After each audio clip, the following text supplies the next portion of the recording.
Eu falei que seria terrível pensar nessa possibilidade dos tiros atingirem não apenas o prédio, mas também o reator nuclear.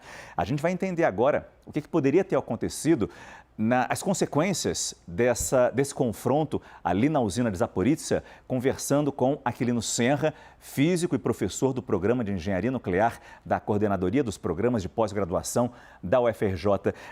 Professor Aquilino, muito obrigado pela sua presença no nosso CNN Prime Time. Muito importante ter o senhor aqui hoje com a gente. Boa noite. Eu não sei se o senhor acompanhou ontem à noite as imagens do confronto ao vivo, a gente mostrou aqui na CNN, mas qual foi o seu sentimento ao ver um conflito bélico a 500 metros de distância da maior usina nuclear da Europa? Boa noite, Márcio. Em realidade, eu vi o que aconteceu ao vivo, mas era uma crise anunciada. Eu falava isso desde o primeiro momento, quando houve a invasão e imediatamente a ocupação da central nuclear de Chernobyl. Ali havia uma outra razão. Era um caminho que saía da Bielorrússia e ia para Kiev. Então, houve uma ocupação de imediato. Eu acho que visava, inclusive, estabelecer uma segurança para que não houvesse algum ato terrorista e houvesse a liberação de radioatividade na atmosfera devido a 4 reatores nucleares que existiram lá. Então, o que está acontecendo agora, aquilo já era previsto. Porque as usinas nucleares, elas são para operar em condições normais, em que não haja um campo de guerra, que é o que está acontecendo hoje, onde se troca uma artilharia pesada, como você citou agora há pouco, e o soldado que está no campo de guerra, ele não se preocupa para onde vai lançar, ele quer contra-atacar ou atacar o seu inimigo. Não há uma operação segura de guerra, não é isso, não existe.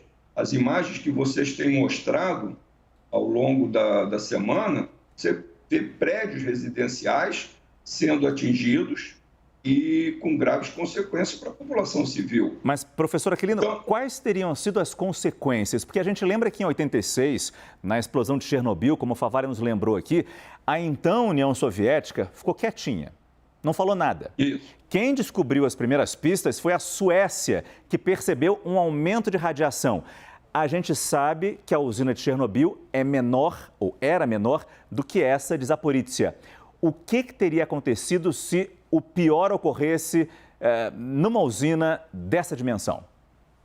Então, se houver uma destruição desse prédio da contenção que vocês mostraram, que tem nas 6 usinas nucleares, e cujo objetivo é exatamente impedir a liberação da radioatividade no meio ambiente. Se ele se rompe e há um dano ao reator nuclear, todo o material radioativo que é produzido nas usinas nucleares, ele vai para o meio ambiente. E aí, dependendo das condições meteorológicas, condições de vento, intensidade, direção, ele pode ser propagado, esse material, para qualquer país do entorno, ou até muito distante. Você citou a Suécia e no acidente de Chernobyl, a nuvem radioativa atingiu também a Finlândia, que está a milhares de quilômetros distantes da usina de Chernobyl. E, certamente, se houvesse algo semelhante, ou até, como você disse, mais grave, porque a quantidade de material radioativo existente nessas usinas é muito maior do que o inventário que existia na unidade 4 de Chernobyl. Então, vamos dizer assim, o termo fonte, a quantidade de material disponível para ser liberado, seria muito maior. E, professor, eu não sei, o senhor sabe quantas usinas nucleares tem ali na Ucrânia? E, principalmente, eu acho que a preocupação é que isso se repita com outras usinas ao longo dessa invasão russa. São 15 usinas nucleares em operação atualmente na Ucrânia, porque as 4 usinas de Chernobyl, elas já foram desativadas, estão em processo de descomissionamento, embora lá tenha material radioativo. Então, tem atualmente 15 em operação e elas estão localizadas em 4 sítios diferentes. Um deles é esse que vocês apresentaram aí na etapa do programa. Sim. O risco é semelhante. E o que eu penso sobre o assunto que isso é uma estratégia militar das tropas russas, do exército russo. Por quê? Essas 15 usinas nucleares, elas geram quase a metade, 50% da eletricidade da Ucrânia. E se houver a tomada dessas usinas pelas tropas russas, o primeiro ato dessas tropas será desligar as usinas. Para quê? Para que 50% da energia não seja gerada e, com isso, um desabastecimento quase que pela metade da população que está lá. Dominar a infraestrutura de transmissão de energia deve ser fundamental, para quê? Né? Para forçar uma rendição.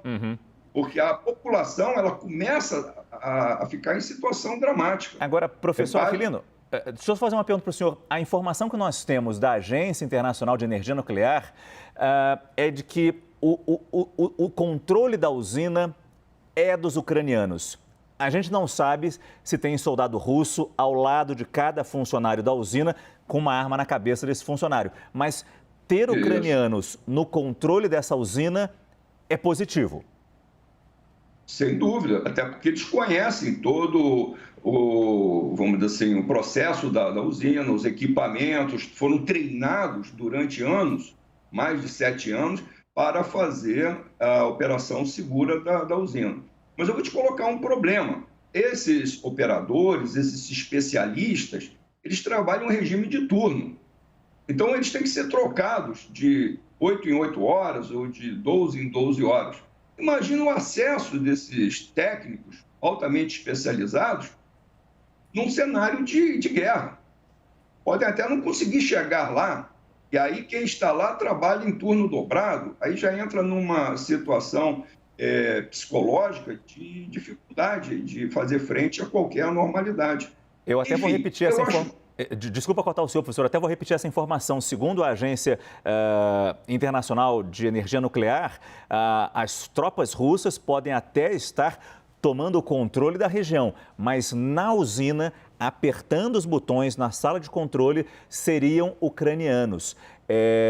Mas definitivamente, como o senhor bem disse, a gente consegue ver no Google Maps a imagem da usina e um pouco assim para a direita, se você estiver em casa no seu computador, você consegue fazer esse movimento, a gente percebe várias casas, construções, tem comércio, tem banco, tem lanchonete, ou seja, tem toda uma cidade onde esses funcionários da usina residem e fazem esse trajeto até a usina todo dia.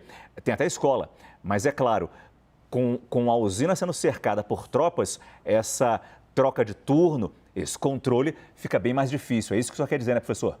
É exatamente isso. Você disse tudo.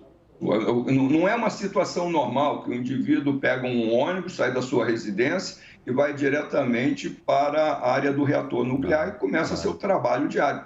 Primeiro, ele já vai preocupado de, no meio do caminho, o ônibus ser atacado.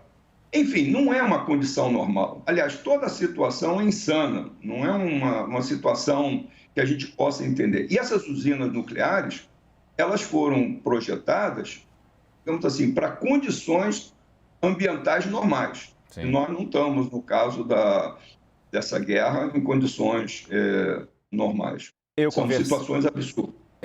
Perfeitamente, perfeitamente. Eu conversei com Aquilino Senra, físico e professor do Programa de Engenharia Nuclear da COP da UFRJ.